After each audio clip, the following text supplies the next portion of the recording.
Oh my God, who's done?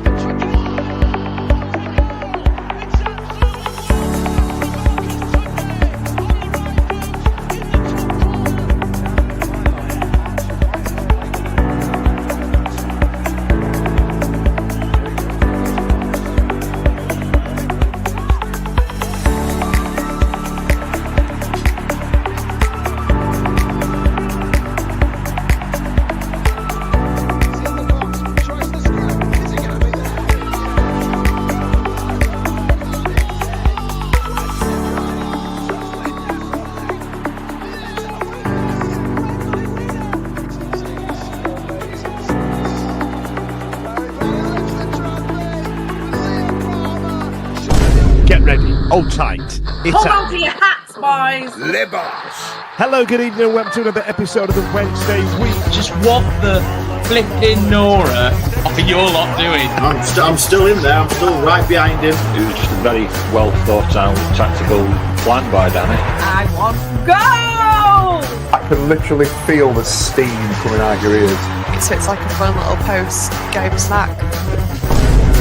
The Wednesday Week!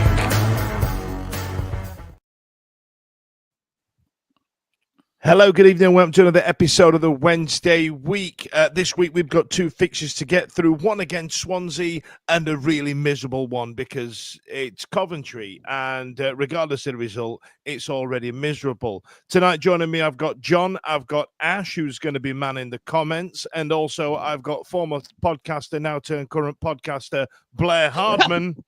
Blair Hardman.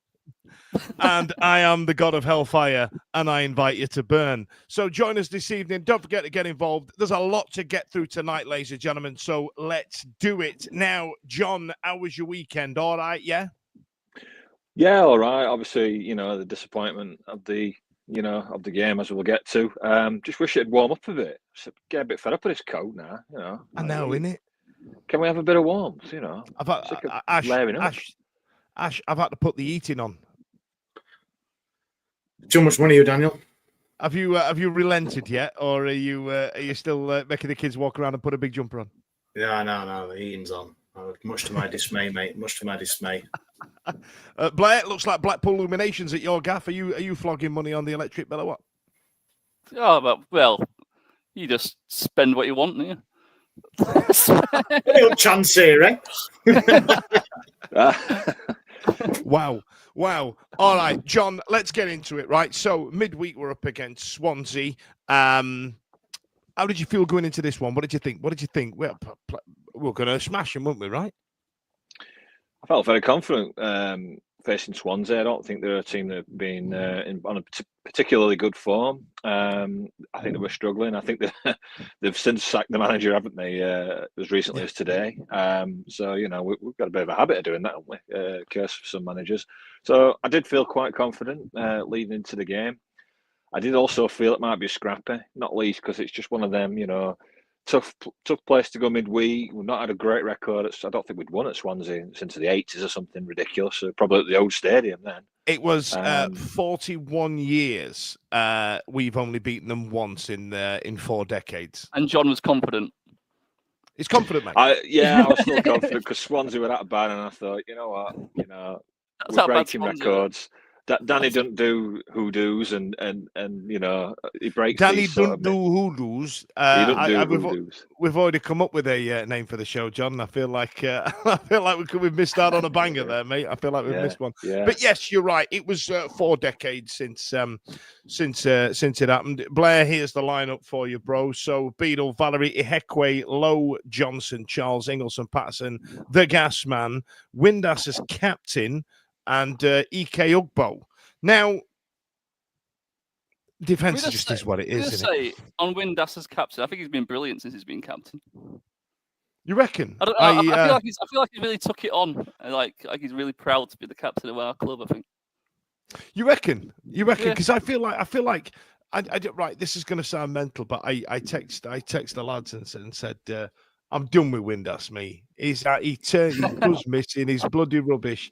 And it was just as he hit that rich vein of goal scoring form that he went into. So I'm not having it that the captaincy made him good. It's because I said he was playing shite.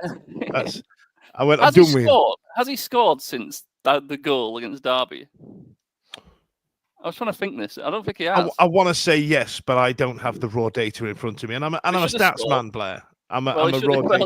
He should have scored if he gave that penalty instead of giving that penalty to Ugbo against Millwall. And he would have kept on scoring because that's how streaks work.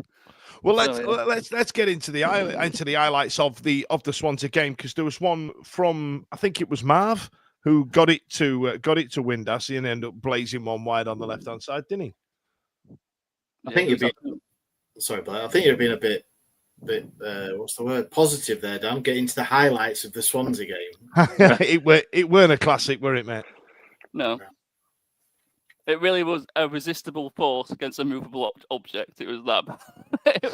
I mean, I only saw the second half, to be fair, but by all accounts, there wasn't much going on in the first half. A couple of sort of Windass shots that were dragged wide, weren't they? And that's kind of it, wasn't it? One of them actually were a bit frustrating because Ugbo had got himself into a lovely position in the box, and if the cross had come in rather than the actual shot that it ended up being, it might just have fell for him. But Windass just decided to have a swing at it, and obviously it went wide. But I think his two scuffed wide shots were about all they could speak about first half. Probably thought, I'm not popping to him again. I must admit, Ash, John mentioned EK Ugbo there, but there was one bit where he kind of, I don't know why he was that deep, he kind of pulled out an interception in the middle of the park, played a beauty of a 1-2 with, I want to say, Svante Ingelsson, who blazed one wide. Yeah, he's getting to be a bit of a. I'm trying to find the word without being like too harsh on him. Not scapegoat, because that's harsh, that is, but he's getting to be one of those players now that, what is he now, 29 games without a goal. I think I saw a stat earlier and I should have saved it. Someone tweeted it. So whoever this was, it was like he's only had 22 shots in his 29 games. I've seen the tweet. And he's only got 5 on target. And that is about 1,200 minutes, I think, total game time, something like that. So it's just not happening for him. And I get the calls, and we're going to talk about it later about Smith, because he is scoring, and I get that, but he's scoring off the bench. Now, do you change that and start him, or do you keep going, bring him off the bench? Well, but I think that Ugbo to start, I think he has been playing better, and I know the stats are crap if you're a stats wanker. Oh, excuse my French. He hasn't scored, he hasn't assisted, he's only got 5 shots on target. But people that are a lot cleverer and have got much more spare time and sit there in front of all these graphs and stuff will say, yeah, but he's offering a lot more. But as us idiots that just watch it with our eyes, go, he hasn't scored, he hasn't done it, he's rubbish. I agree, Ash. I was going to get into this point after the Coventry game. But go for it, mate. Go for it. There wasn't a lot else to talk about. We might as well just do it now, because I think Danny Roll clearly has an identity, and he wants a technical footballer up front who can drop deep, like deeper, can like drop into like a number like a false 9 or into a 10 position. And he just, for some reason, just won't trust Michael Smith. Michael Smith can't do that. He is just a traditional number 9, isn't he? An English number 9, big. What is he? 6'4", absolutely massive. He does press well. I do really like him, but you need to look at Nottingham Forest. I know Chris Wood's a better player, but he weren't scoring at all for Newcastle or Nottingham Forest. And Nuno's not built a team around Chris Wood, but he's built a system which involves him. And I just think Roll needs to just, I don't know, take it on the chin and go, look, the difference with that is the rest of the football that Nottingham Forest play. Because, bear in mind, right, they're playing an 80% of the game without the ball, and they're being really clever in when they do their counter-attacks. And Danny likes to play it a bit more Kevin Keegan in the 90s, where it's very much go 3 cockerels to the country file and try and get most of our games when we're under the cosh, and we don't seem to have the ball a lot. But we've been discussing at length. The games we win, we tend to have a lot less possession than the team we beat. Yeah, but I think that's because of the way we set up in the first half. I think it's a lot more of a resilient thing in the first half, and then we go for it in the second. I think it's a great way of maintaining energy levels and things like that. But we'll get into that when we get to the Coventry game. Blair, just do me a favour. Can you just pull your microphone down to your chin for me, please, pal? Just because I'm. I remember once we did a show and you ate a packet of quavers and we heard every chew. Now I'm hearing every bit of air plowing through your nose, mate. So that's nice. It's all right. You sound great. Now, John, let's talk about Smudge's goal. Yeah, it was good pressing, wasn't it, from us? We were pressing the back line, and and we've been doing that really well lately, and we did it well again when we come on to the Coventry game. But yeah, we pressed them really well on their back line, forced them into a mistake, came into Windass with a perfect layoff for Smith, and it was just laid on a plate for him. All he had to do was just kind of direct it, because the pass was that exquisite that all he had to do was just kind of shape it into the corner. And I felt confident when it fell to him that he was going to, at the very worst, make a really good save. But he did better than that. He slotted it into the bottom corner for a thoroughly deserved lead. And it looked like the kind of game where one goal was going to win it anyway. So I felt quite confident, really, that we would go on and win that game. So it was just the tonic that we needed in that second half. And again, like Blair says, Smith coming, or the debate as such, Smith being an impact sub rather than starting every game. It seems to work, doesn't it? Whether you agree with it or not, whether you agree with Ugbo getting start and playing time or not, the role of Michael Smith seems to have evolved. He seems to be more of an impact sub, and it does rest him at times, but he's still effective and it's still working, and none more so than that Swansea game. I know, but he's trying Jamal Lowe down the middle, he's trying Ugbo down the middle. It's not working. He throws Smith on every time and he scores. Smith the saviour, isn't it? Yeah. But how many times, though, Blair, have we seen a number of times where, like, we'll go, right, he's earned his start, and then he's been an absolute waste of time? We've seen it 100,000 times with 100,000 strikers for Sheffield Wednesday, haven't we? Like, there's an element of, like, if you were Man City and we knew Edin Dzeko was going to score off the bench, if it ain't broke, don't fix it, right? Well, it's like, thing, isn't it? I know it's a completely different player, but Tricky Trev, didn't it? When we signed Tricky Trev, we always brought him on for the last 20 minutes or something like that, didn't we? And he turned again. He was in his 40s then, though, wasn't he? Like, yeah. Obviously, the age thing. I mean, Smith, 33? Obviously, I think Francis were more like, I don't know, 30, 36, maybe, something like that. But he knows that he's not going to give you that kind of performance for 90 minutes for 40 odd games. So he uses him smartly, and partly because Ugbo's not worked out as well, but it's working right now, so I don't know. Not working out. That's a very diplomatic way of putting it, John. I kind of like that. Ash, go on, Ash. Sorry, Dan. Sorry, mate. I interrupted. Say sorry again. What? Sorry, Dan. I just wanted to mention, like, I know you follow your team, and whoever went to Swansea the other night, fair play to him, and I will never ever slag, shout, or anyone who went there, but it's like, did the team realise how far it was? It was like 4.5 hours, 5 hours there, and didn't get back till 3 a.m. or whatever. And for that first half, the team didn't turn up. And I know they're not doing it for the fans, of course, and I'm sure all the players want to put. But if you were stood there for that first half, shaking your head, going, "What have we done here? Come on, lads!" This is the beauty of football, isn't it? No one cares. We won. But I tell you what, though, but like you're saying in that first half, though, like, when you go all the way down there or something like that, do you go for the football anymore, or are you just going to see your pals and dick about and drink on a Tuesday night? Are we even going for the footy anymore? All right, it's nice when we win. We're like, yeah, go on up the lads, we won. But are we going for the football anymore? Game is to play a lot of very nice football, create a lot of chances, and we don't win. Yeah. It was awful, and it was just thankfully we got the 3 points and we won somehow from obviously a ridiculous error from their centre half, weren't it? And what about when they scored? Oh my God, when they scored! Jeez, how did that make you feel? Once you've scored,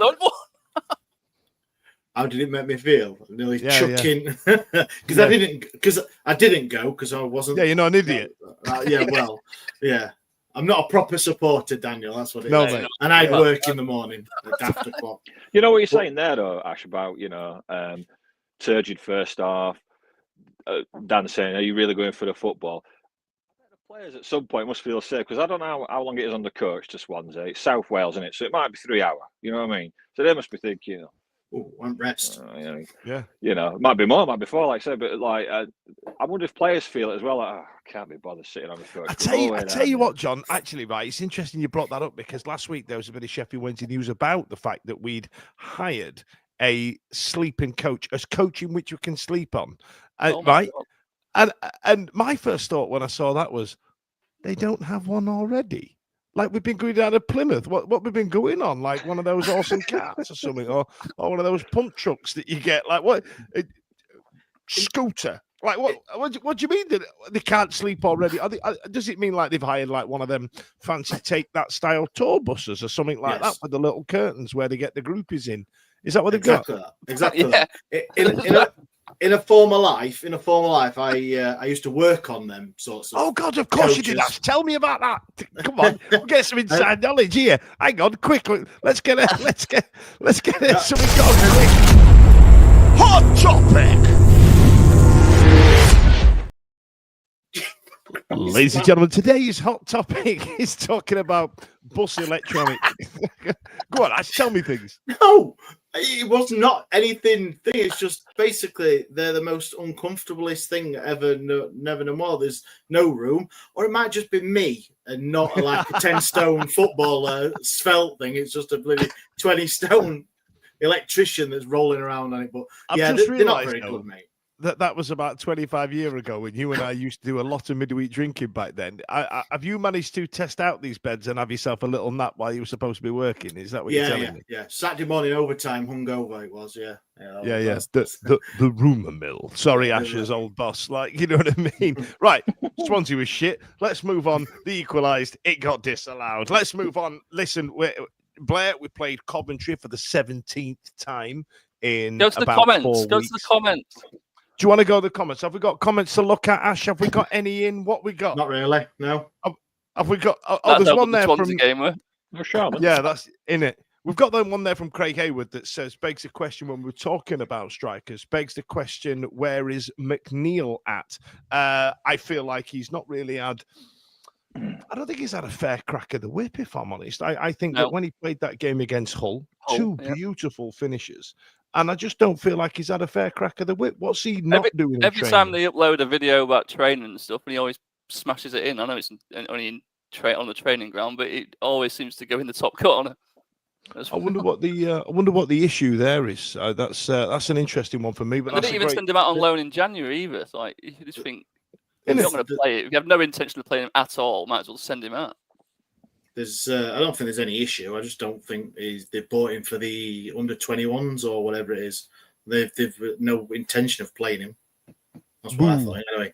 And he came on, the last thing he came on against, who was it? I can't remember who it was, for about 10 seconds. He touched the ball. Yeah. That was it. The Hull he got given a goal, didn't he? For just kicked out to him. But yeah, he's not got a fair crap, but I just think that they've no intention of playing him and he weren't bought for first team football.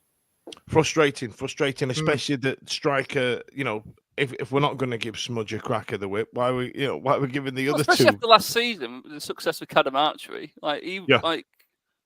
he was only an under-21 striker. Yeah, he was scoring in 21s, but not one. But he didn't have the pedigree that he had. I mean, he plays for Man City. Then Man United brought him for 700 grand or something, and then he scored loads for their reserves. And then it was like he's had a brilliant academy life. And we can talk about it's only an academy, but Gassama went through the PSG academy and it's paying dividends now, isn't it? Like how good he is. Dividends, I tells you. Might be playing Monopoly Go earlier, but before we get on to Coventry, there's been a sponsor Monopoly. There's been a squad list submission, and we've left out Hamer, Iorfa, and Famewo. We've named Deschamps Bernard in there, but he's going to be out for 6 months, which seems a bit arse about face, if I'm honest. So, for example, we've given him a shirt, we've named him in the squad, but you know what I mean? He's not going to play again, which seems a bit insane. So, there's space there for some free agents to come in. John, do you reckon that we've got to be looking at a centre back now, or do you reckon that Ryo Hatsusa is it? Well, I mean, if we don't, it's going to continue to be centre back by committee, isn't it? Because we're shoving Max Lowe in there. You're talking about Hatsusi coming in, and we've seen Liam Palmer drop in there before in the past. All undersized, by the way. What we really want, don't we? We want a proper. I want an 8-dimple Lego brick. 3'2". We want a big lad who's there, and he's going to win headers. He's going to he's going to be effective in both boxes. Really, you might send him up for corners if you're losing, and defending your own box as well. So we definitely need one. That's there's no question about that, because we were short before we lost Bernard, in my opinion. Yeah, now we've lost him. Is a free agent going to be any better than Otabayo now? It just depends, doesn't it, how much football they've played? Because Alex Miller said last week it could take 5 weeks to bed him in fitness-wise, right? Then they've got to get used to the system. Yeah, and if they've not played for a while, then you're only going to start getting the best out of them just as the season's running out. So it has to be like a free agent who's kept himself fit or has only got released by his club not that long ago. So it's going to be slim pickings even in that market, isn't it? But I'm sure they're looking. I'm sure if they can do something, they will. But then again, I guess it just depends how we go, because he's obviously Danny's talked about this get to 50-point mark. And then he's going to look at like being more adventurous and taking more risks, which kind of intrigues me, because I think we kind of do that now anyway. So I don't know what's going to happen when we get the magic 50-point mark. We're going to have like overlapping centre backs like the United did a few seasons ago and stuff like that. No, we're going to drop Liam Palmer like third period French and start chucking 5 attackers on. Maybe even have a strike partnership like old money. Did you say that he wanted 50 points by the international break? And that's the next 2 games. What are we on? 45 now, so we need 5 points out next. Burnley and Sunderland. Actually, while I've got you, Ash, do you mind whipping me up a graphic of the next 5 fixtures for me, please? I'm pretty sure you had one in the pocket somewhere, and then getting me one ready for later on, because that could be today's hot topic. I'm just awful. Feeling that it's not great, is it? Right then, so Dish is out. He's having surgery. He might not play again this season. Big loss. And then we went into Coventry, and let me get the Coventry lineup. And there is Barry Bannon back with his captain's armband after taking a week off after having a broken foot. And everybody went, "Oh my God, season's gone to bits," and there he is. I was surprised to see him, weren't you, Blair? Yeah, well, I looked at that lineup, and I even texted my mate, and I said, "This is going to be the kiss of death." But that midfield was fucking good, in it. Charles, Ingleson, Armstrong, Bannon. I thought, Christ, that is a good midfield. When last time we had a midfield that strong? What, Carlos probably. I'm trying to work out where Ingleson fits in to that midfield, right? So if you look at it, his running was brilliant, and I think he's just let him have like not a free roll, but he's almost like got. I can't work it out. He's almost like just I can't work out if he's out on the right, if he's playing off the striker. I genuinely can't work out where he plays. But you're right, he does have the, and I'm at pains to say the number 10 role. But I feel like that's the closest I can do it, because you young kids now, apparently the shirt number denominates where they play on the pitch. And completely forgetting that number 10 used to be the tall shit-kicky striker next to your Michael Owen, your nippy one. But, you forgot all that, didn't you? Was the Ingleson, the penalty shout, was that early on in the Coventry game? Yeah, very early on, wasn't it? Yeah. And he didn't go down, and he stayed up. That was genuinely one of the first highlights of the entire game. I say highlights, but this one left me feeling quite devastated. There was that penalty, and then John, second one after that one was their goal. I think Lowe could have done better here. Yeah, I agree. He could have done. It was a bit of a surreal moment, that, because it was right in the middle of the applause for the young lad that lost his life, sadly. So we were all stood up clapping for the young boy, and as we were clapping, they had an attack down our left hand side. They had a bit of a 1-2 with each other on the right flank, and he's allowed to put the ball in unchallenged. And as you said, Max Lowe, not being a proper centre half, is kind of outmuscled by Ellis, who's managed to just flick his head onto it, and Beadle's no chance. It's just going to nestle in the corner there. So Did you think Ingleson and Johnson could have done better to stop the cross from coming in? I think you want to close him down, ideally, don't you? I mean, he was allowed to kind of just trap it and put it in. It was like when that clapping started. It's like the intensity just dropped a little bit. I think because obviously the players are aware why the clapping is going on. It's not it's awful. I don't know. And it was a blade, weren't he? And then they score while we're clapping for him. So it was almost like poetic in a way. But yeah, fair play. And I hope I hope it meant something to somebody, because it really is horrific. I don't know what's going on in various parts of this city. Ashley, I'm going to come to you because you brought it up earlier on in reference to Ike Ogbe being a bit of a scapegoat. But I feel you're right. I don't think scapegoat's the right word, but there is an element of this shot that he took where he kind of chipped it out to the left-hand side of the goal, tried to slap one in on the near post. And I think had that not have been somebody under pressure to score, they'd have probably given that up. I think that was a bit of an ambitious one.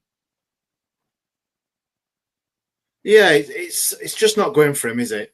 I don't think it matters what. Do you not think he's trying too hard now to try and scramble one out, and it's making it worse? Because that's what happens to strikers, right? Yeah, of course. Yeah, the pressure's got it. I'm sure he's not stupid. I'm sure he knows all we said about it earlier. He knows his stats. He knows people every time the 2 o'clock comes or an hour before the game, sees his name and questioning Danny's team sheet, because obviously we said about Michael Smith. But I do feel watching him over the last 3 or 4 games he's played, I do feel he has been better, as in his work rate, his positioning. It's just not there, is it? And even if he doesn't score the rest of the season, it's a shame, because it's one of them, isn't it? We had a striker on loan who scored 7 in, ended 18. Up 18 in the end, weren't it? But obviously those important goals. Yeah, and now we've spent $2.5 million on him, and it's just like we had. Well, on the podcast, I had it a fair few years ago when they on about Liam Palmer's brother. The other thing, sounds like with Mike Ugbo we've signed, doesn't it? Not Ike Ugbo. Mikey Ugbo. We've ended up signing George Weah's cousin, haven't we? He's come direct from Southampton. Yeah, Ali Daei, weren't it? But yeah, it's hard for him. It's hard. The goals he scored last season were all manner of goals, weren't they? They weren't even like the same type of goal. You know what I mean? Mm-hmm. Every goal was brilliant. Different type of goal. Really, some of them he just dug himself out and smashed it, kicked leather off it. Some of them, he's climbing on the back of a centre half on the back post. Yeah. Oh, there was that one against Millwall where I think it was Paveda went tearing down the left hand side, and he's bust along from the halfway line to get one muscle in a geezer. I've not seen any of that player at all, and there's something wrong there, and I'm going to start doing some nasty tweets about him, I think. No, you're not. That one where the ball, the one you're on about, the shot in the first half that the keeper saved.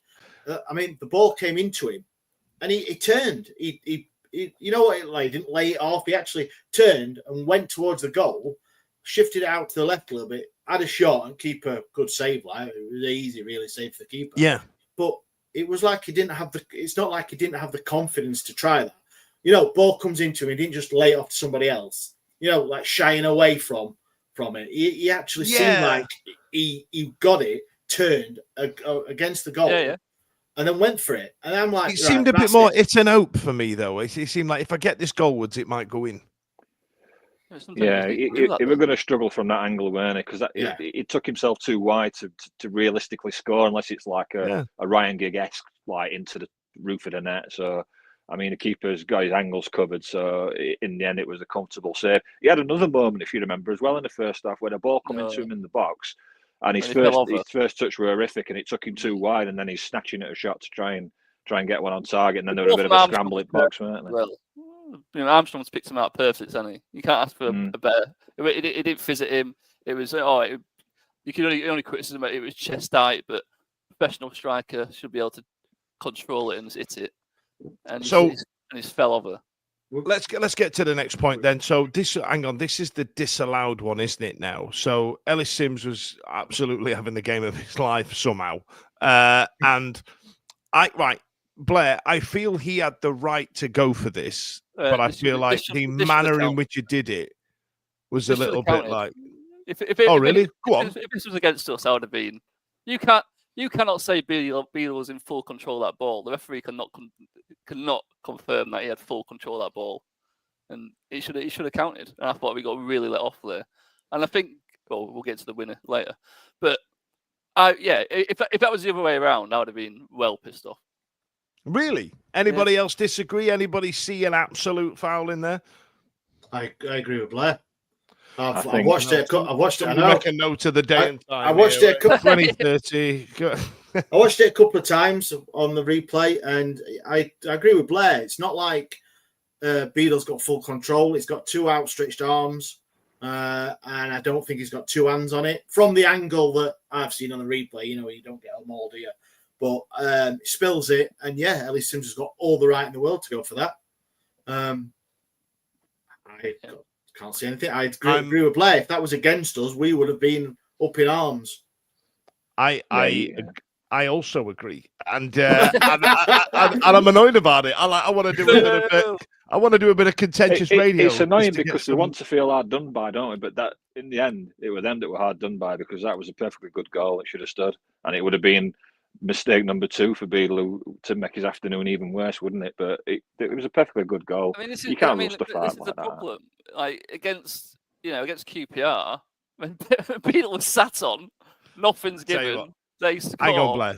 Hang on. We are getting cooked in the comments here. So Ash, do you want to bash them up and read them out for me? Yeah, Craig Hayward, you're all wrong. Crying emojis, hands up. So he's got his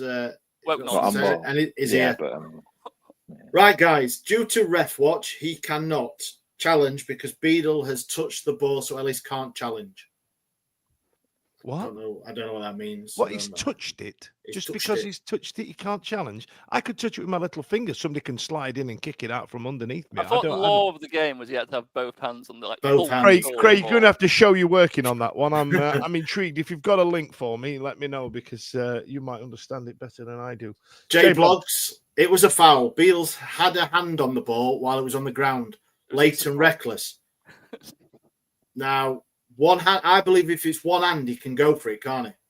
I think that's the thing. Did you see that from 80s where keeper had it in one hand and someone come behind him and headed it out of his hand and then tapped it in? Yeah. Oh, yeah. Can you remember that? I think that's my limited knowledge of that. And gaffs. Yeah, with Nick Hancock or whatever his name was. It was either Nick Hancock or Angus Deaton. It was one of them. It was one of them. Well, a lot of people oh, for fuck's sake. It is because Beadle has got one hand stronger than the other. Now, there's some 80s humour there for you, kids. That's an old gag. Google it. Craig A. what's he saying? Yep, Gallagher explained it. Oh, so someone's been on telly and explained it. So Gallagher explained it. One hand means control now, not two. They've changed the rules on us, Ash. We're old men. Gallagher who just agrees with everything on the Sky Sports. Yes. Yeah. Yes, it's Dermot Gallagher, who looks like Hangul from Wizardora without the mustache. Wickerman's been on. If you pause the video when Radoni hits the shot, Sims is offside. So was it called for offside, not a foul? No, it was called for a foul. But it's interesting you mention offside. It's interesting you mention offside because Danny mentioned something at the end of the game which we can speak about as well. But fair enough. Right, listen, as we head closer towards the obscurity and inevitability of the corporate world, some people are going to try and flog you their wares. All right, then, welcome back. I'm just going to make a note of the time because it normally saves me a lot of work later on. Right, then, so listen, we got to the disallowed goal. We've done a bit on that. Now, Sheffield Wednesday goal. Ashley, tell me all about it. We scored. I'm just trying to think of it now. It's Johnson's gone down the left-hand side, right? And we I'll didn't say, even score our own. And I'd say we scored. We didn't. We didn't even. We didn't. So, We didn't. right. Marvin Johnson.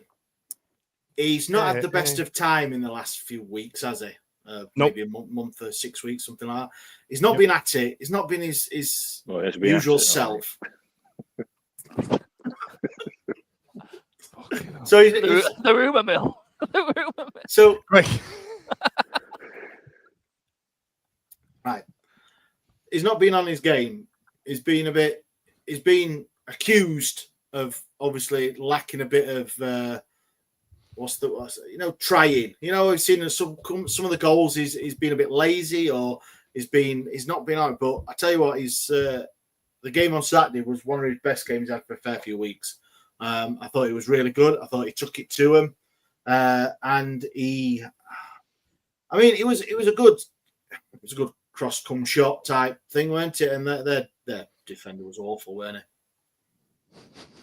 That was absolutely fraught with double entendres. That was, but I enjoyed that you got through it, Ash. That was all right. The keeper dives it, gets a hand to it, or just throws his body and in, it's still it's an OG, isn't it? So you're not really expecting your own defender to do you on the near post, are you? It's kind of one. We get lucky, but it bounces off the keeper into. It's like a pinball, isn't it?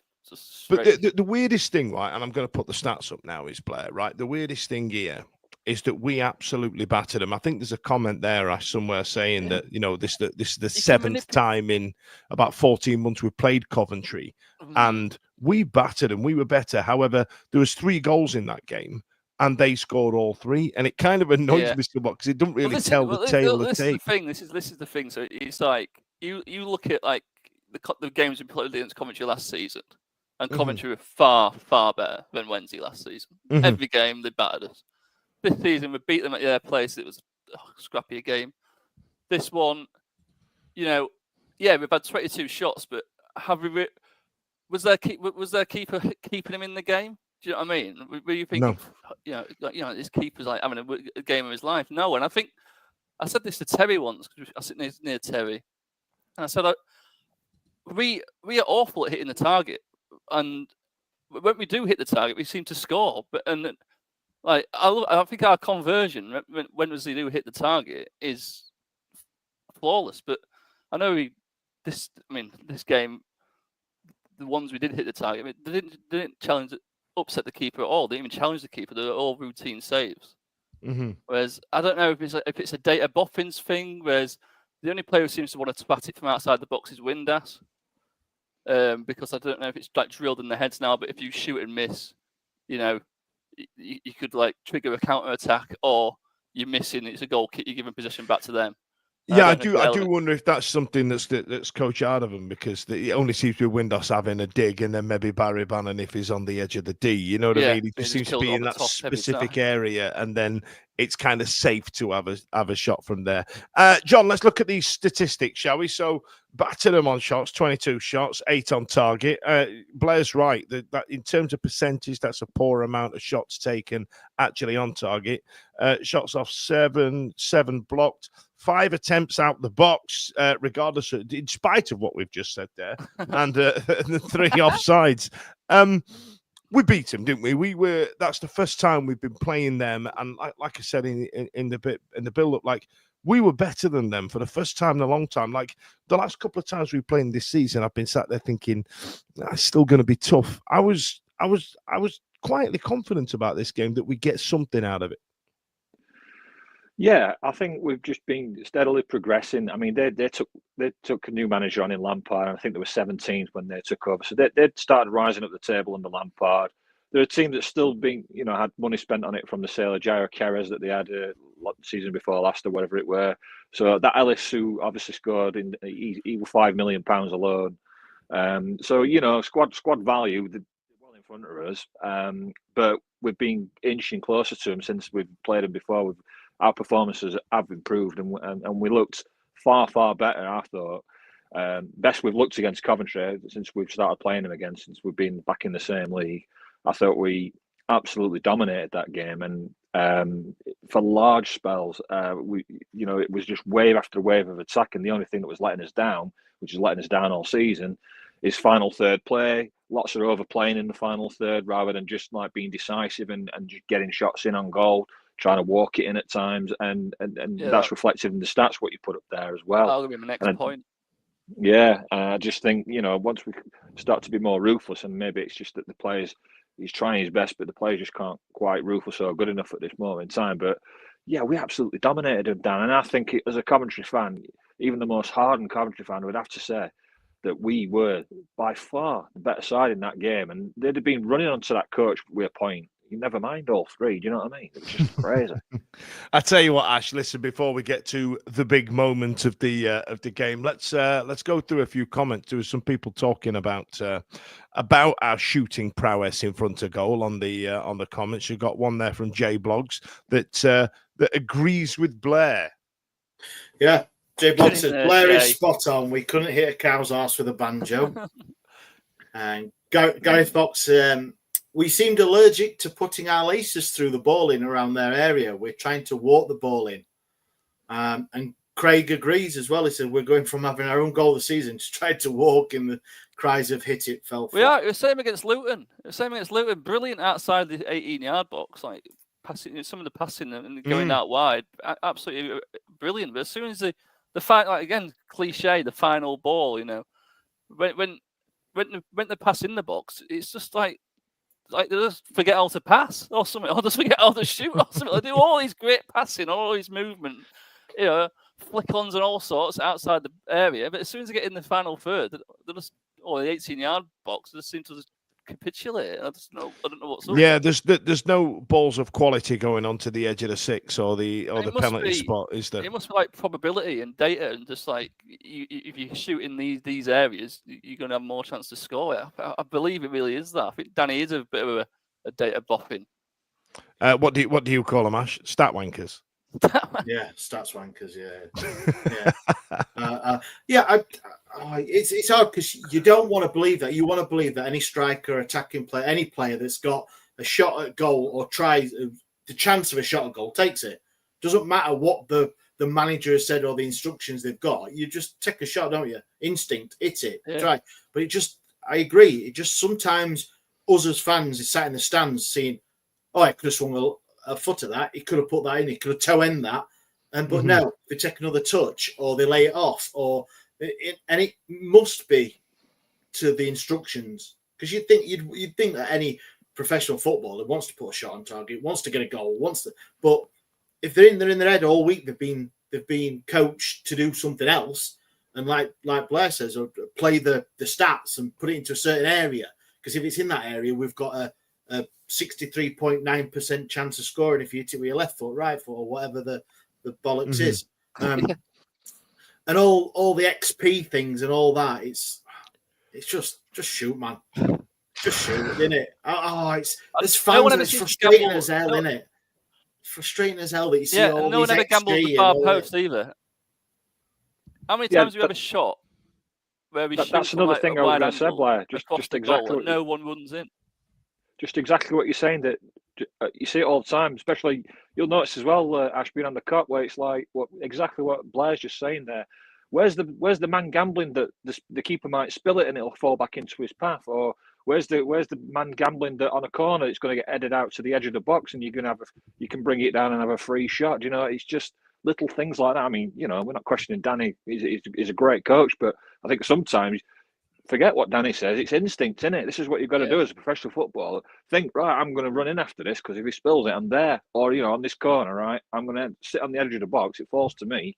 I've got options. I can lay it back to the wing for another cross, or I can. That's where I feel Barry Bannon should be. Steve Beastie used to call it the Glenn Whelan position, the edge of the D on a corner, and if it bobbled out, he would rifle it top bins. And then the first point you made, where's the geezer doing the gambling on the back beans on toast? He sat on the bench till half time. But we discussed that. We've moved on from there. Ashley, Shay Charles penalty shout before we move on to the goal. The Shay Charles penalty shout. Go on then. Well, it was when he's beat the man, the ball's gone, and then he's just stuck a leg out. I think it gets given in the Premier League every day with VAR, and the right to go down. He's felt contact. The ball's gone. I think in terms of just referee on the pitch, I think I saw a post that said if that had been in the midfield, they'd have blown up every day. And I think you're right. Whether it'd be right or not, I'm not saying it was, but that would have definitely got blown up if it was in the middle of the pitch. Because it was a penalty, because it's the Championship, because there's no VAR. Difficult call, I thought. It wasn't a penalty at all. He left his leg there. You were looking for it. I know, yeah, but we see them given, and I don't understand like where the foul takes. If your leg's there and he kicks it, you've been suckered in, pal. But then if you go to, it happens in the Premier League all the time. You see it all the time. These guys who are clearly dragging their Liverpool get heels that penalty. like Tyreek Hill trying to catch one from Tua Tagovailoa. Like, he's dragging those ankles before he runs out of touch. It happens all the time. But I don't know. There were three, weren't there? I'm getting three penalty shouts in the game. I don't know.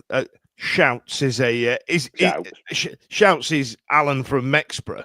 You know what I mean? I don't think that they were genuine shouts, to be fair. But you know what I mean? I don't mind. But big shout out to the Coventry City fans watching tonight. Ashley, I'm going to give it to you. Now, beforehand, there was a great save from Buda where he was kind of in his own net and he came out, arms out, saved it really well. And then the moment came. It wasn't a great save. It was bad positioning, weren't it? To start. I'm just trying to say something nice before we get into the incident. You'll rip him. Yeah, before. Well, what can we say? Listen, I tell you what. Listen, I've been thinking about this all day, how to word it, and I don't want to every time we speak go, well, Beadle's been a good keeper and he's kept us in a lot of games. He has, right? He has. That's what he's done. He's a very good keeper. But in that specific moment, he dropped his ass. And he's not shit. That is shit. That was shit. Yeah. Does that make sense? Yep. Right. Go on, Ash. Been waiting for this, Danielson. Go on, mate. Go on. We've just gone on about our strikers, and we did play really well. That for one of the best first halves we've had for a while. We should have been 2-0 up easy. We're not. People were lambasting a player who made one mistake. We've had 22 shots. We've just on about a striker who's only hit the target 5 times in 29 games or something. We've not. There's a myriad of things gone on before this thing happened that could have prevented this from happening. Yes, I know it happened and it was shit. And I totally agree with you. Beadle wasn't shit. It was shit. I totally agree with what you mean by that. But there's the jumping on the benchitis that's come from this has been horrific. Oh, God. Yeah. Charles is the answer, lads. Is that where you were going, Ash? People say no, Charles. No. Oh, right. I've seen people saying, get Charles in the net. Oh, we'll come back to that. Carry on, Ash. But I'm just saying this. He has, and I do believe that Beadle has probably earned us more points than lost us, and he has had some errors as well, but that's the nature of the position. If you're saying he made 2 mistakes, all right, in that game. I believe that the first one, the disallowed Sims, he spilt it. Yes, he's made 2, but there is other things. There's strikers. We've only Smith has scored 10, and Windass has got 6, has he? They're 2. That's 16 goals. Do you know it's a bigger picture than just him not being able to catch a ball that loses us a point? Have you seen this, Ash? Have you seen this? There's people out there on the interwebs agreeing with you that you're now getting harumps. You know it doesn't happen very often, but it was shit. I'm not saying I agree with you. I don't think Beadle is shit. Yes, that was just a poor decision. Now, back to what Blair was saying. But before we do, let's go to those comments from Jay and Matt and Craig there, Ash. Let's get into those. J Blogs, it was a mistake by Beadle, but Bannon crap ball, Sissoko very weak on the wing, no defender, tries to protect the keeper by blocking the Sims run. Lots of errors that goal. I'll see someone else sort of agree with me. No. Even before that, when we were on the attack, really putting the pressure on to get the winner, the free kick on the offside. I mean, I couldn't believe that. How can we free kick from an off? Okay, how can we be offside from a free kick? And that would have it would have been a corner. They probably changed the rules on us again, Blair. Yeah, we don't know anymore. But Christ, lazy. Matt Talbot, we're having to score 2 or 3 goals a game to win, even to draw at times. I'm happy with the season up to now, but I'm dreading next season with that role. Beadle is a young keeper and will make mistakes, but has been class this season. Oh, okay. Well, we're gonna have to do it, aren't we? We're gonna have to do it. Today's hot topic. I am at great pains to make this the hot topic. So, Blair, I'm just going to give you a sausage bowl, a soapbox. I don't know, sausage bowl. I'm reading too many things as I'm trying to talk. I'm going to give you a soapbox to talk about. What says bowl? Where's bowl? Where's bowl coming to? Why are we talking about bowl? Stop talking about bowl. Let's get on the soapbox, and I'm going to give you the opportunity and John to talk about the comments of the benchitis. The Beals made that one mistake, 2 in a game, but he got disallowed. Now we have to drop him for Pierce Charles. The Gammons are angry. The dads are angry, Blair. What do you reckon? It happened early on in the season as well when Charles had a few decent cup games. Yep. When he had the most. People were saying this was impressive, but I thought it was bad. You know, they were saying like he was had the most successful passes and the most touches of the ball was our goalkeeper. I read that. I saw that as negative, not that positive. Is a negative. That's not a good thing. He's not playing up front. You know what I mean? Like, fucking hell. I don't want him. I don't want our keeper to touch the ball. To be honest, like ideally, that's like the opposite. I want my keeper to do. So you're firmly in the. Let's just stick with B. I've got a feeling. I mean, he could massively prove me wrong. He probably will, but I've just got a feeling that we're as Wednesday fans, we're dying because Sheffield United have a great academy. They always seem to produce a player. We don't seem to produce any. We've finally got a kid from Northern Ireland. He's a goalkeeper of all positions. You know, we want a striker, you want a midfielder, in to be a goalkeeper. Fair play. And I think we were wanting him to be better than he is. And I think as a Wednesday fan, I think we always elevate people higher than their station. John, are you going to stick up for the dads on the internet that what bloody Pierce Charles in me? I've planted my flag a number of times in this season, saying I'd just sell him, make some money. You know what I mean? Get another decent keeper in. But we're basing 2 mistakes, and the dads are all kicking off on the internet now, saying get Charles in, who's not played 1 league game. Let's not forget, he's not played a league game. Yeah. Over a geezer who's played 42 for us. Yeah, I think it's a lot of raw emotion after the game. I think when people have the weekend, get back to thinking rationally, think about it. No, Beadle's the number 1 for a reason. We don't even know what we've got in Charles. He's only played a few cup games here and there. All right, he plays for Northern Ireland, but greatest respects to Northern Ireland. They're in that lower category of in world football, so to speak. So we don't know how Charles is going to pan out. It's no time to be rash. It was a horrific mistake by Beadle, but I agree with lots of other people who said, you know, he saved us points in other games, and he'll save us more points going forward as well. Because one thing he'll want to do, he'll feel rubbish about what happened there. He'll feel like he cost us the game. So he'll be looking to make amends, whether it's a clean sheet in another game. Perhaps on Burnley on Friday keeps a clean sheet against Burnley. He's going to be busy against Burnley. That's a great result. He'll keep us in games. So now you're saying he's allowed a load of touches. So yes, and that final comment there, Ash, from Matt Talbot. If you just chuck it on, brother. If you just put it up there, it says Pierce Charles would be a great keeper, but no reason to drop Beadle. Charles is one for the future. Maybe a season out on loan next season may do him the world of good. I agree. I don't know why we've kept hold of him if we've got Hamer sat there. However, go on, Ash. No. Sorry, Dan. I thought you were going to bray. I didn't know you were going to do however. Apologies. There's people that were saying online, and I agree with John. He's very hot-headed into it. I'm sure when people calm down and just say, is like, why are we developing someone else's player? So they were brought in, they think, oh, Charles is better. Why are we developing Brighton's Beadle when we've got a kid sat on the bench? Well, these are probably the same people who's like saying, oh, it's great that we've sent Cadamartri out on loan to League One, isn't it? You know, yeah, that's what you do. Loans that's what you do. Right? That's what loans are. We've got a better player. Beadle's a better keeper than Pierce Charles, and I agree with this. An element of, well, you know, why don't we just develop our own lad?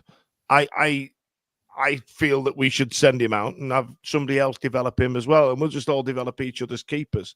But I still think Beadle's a better goalie. You know what I mean? If Beadle's made a couple of mistakes in the Coventry game, and it's like, right, bring on the next keeper, which is Charles. Charles plays against Burnley, who are really at the bottom of the league. If he drops a couple of mistakes, then I would imagine that people say, oh, he's only his first league game, he's young, he's had a couple of mistakes. He's one of our own, you can't criticise him. But then that's where the issue comes, is because Beadle's only, was he 11 months older than Charles, so he's still young. He's made a couple, but you're wanting to swap in another keeper for making mistakes. But then if the second keeper makes mistakes, who do you swap him for? Hamer? And then bring the older guy in? David Stockdale. Well, put it this way, right? You're talking about a manager who's seen Manuel Neuer play. You're talking about a manager who's been at Southampton and seen some of their goalkeepers. And they've had some good ones as well. It was his first signing as well. Yeah, if he last year.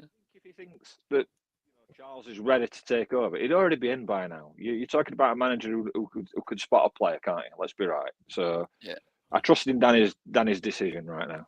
So. Okay, so let's wrap it up then. I think we're all in Beadle in camp. Keep commenting and tell us what you think when you get to this part of the video, if you're watching it back.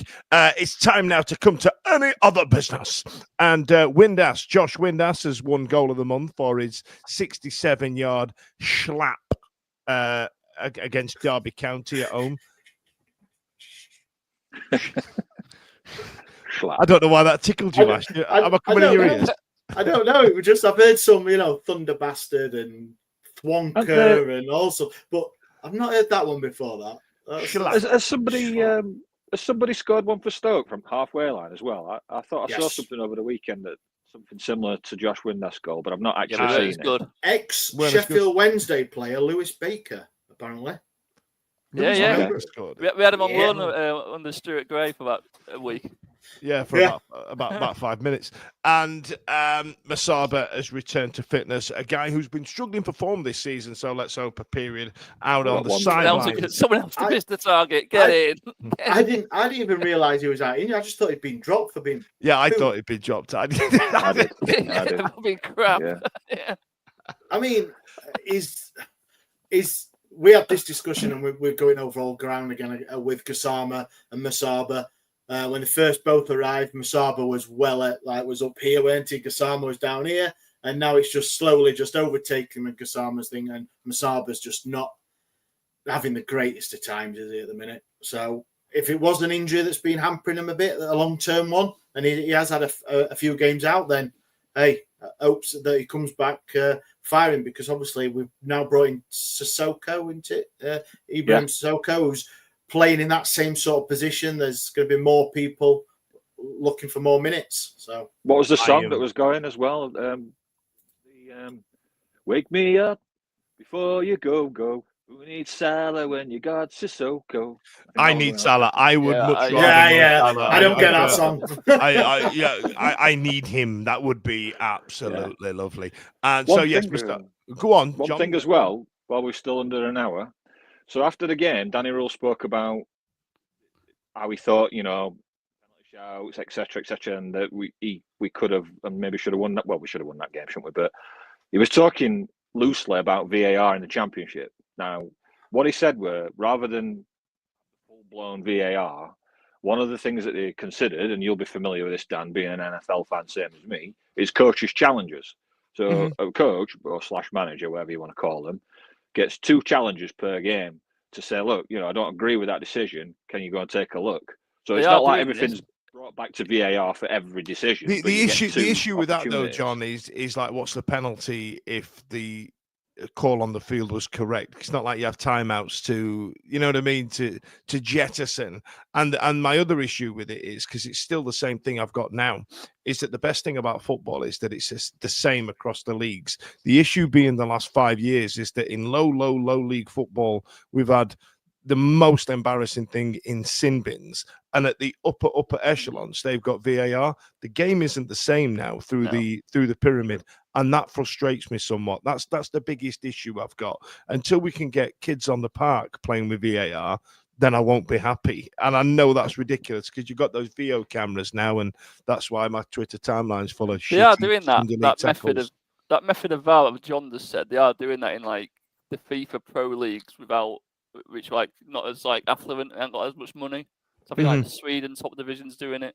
And but now the game's different in different countries now. Football's football. Do you know what I mean? And it's an international language, and it kind of does me head in.